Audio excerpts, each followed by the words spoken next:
Ambassador, you've been in your current post for a little over 5 years now, and then you also spent 5 years in a different capacity at Russia's mission. China and Russia have stood together on the same side for many votes over the years, many years. Can you explain your alliance and your perspective for our international audience? And what unites the two of you, the two countries, when it comes to votes on the Council, regardless of what it seems to be? Well, I think that relationship between Russia and China is at its peak in history. So, and also since I first came here in the UN to work in 2011, I've never experienced any problems on coordinating our position with Chinese colleagues.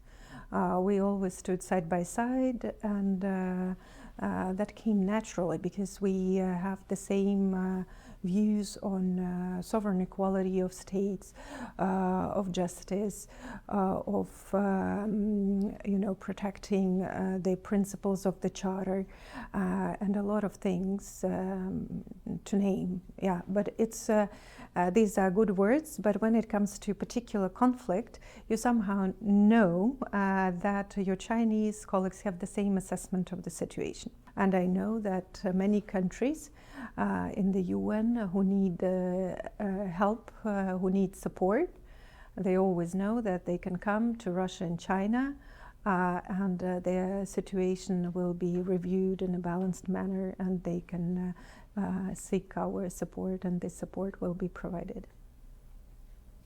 What are the medium to long-term prospects for the BRICS alliance, something that Russia and China work together on as well, as a result of the current war, though, between the United States and Israel and Iran?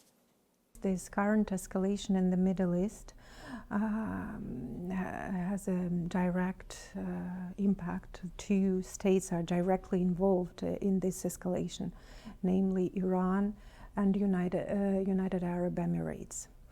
So it's difficult to negotiate the joint reaction on what's going on. But there is a common spirit in BRICS, which is aimed at a similar assessment of the security threats, that BRICS members support each other's security, that it's equal, that everything should be resolved at the table, at negotiation table, in a dialogue, in a good faith. And so I think that there is a good prospect that BRICS can overcome this difference of approaches towards the situation. But the top priority is to de-escalate and to stop this conflict and to contribute to the ending of it. Ambassador, we know that right now is an important time at the UN because there's the process underway to choose the next Secretary General, which the next leader obviously inherits everything that is happening right now, between the budget crises to the conflicts around the world, and also the growing humanitarian issues that don't seem to be getting any better. What kind of leader does the UN need right now? I think it's the most discussed issue in the UN corridors these days, what kind of a leader we need for the organization. Because the organization is not in its perfect shape, and everyone knows it, and so everyone wants a leader that can take UN into the better future. And of course, we need an energetic person who has deep affection into the institution. That's clear. But this should be a person who also understands what was wrong in the past and what mistakes were made, so that we find ourselves in this situation. So deep, thorough review is needed, and lessons learned should be drawn from what happened.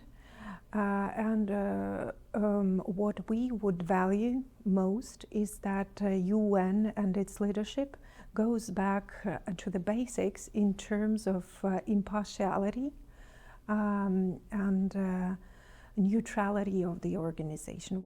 Ambassador Anna Evstigneeva, thank you so much for joining us. Thank you very much.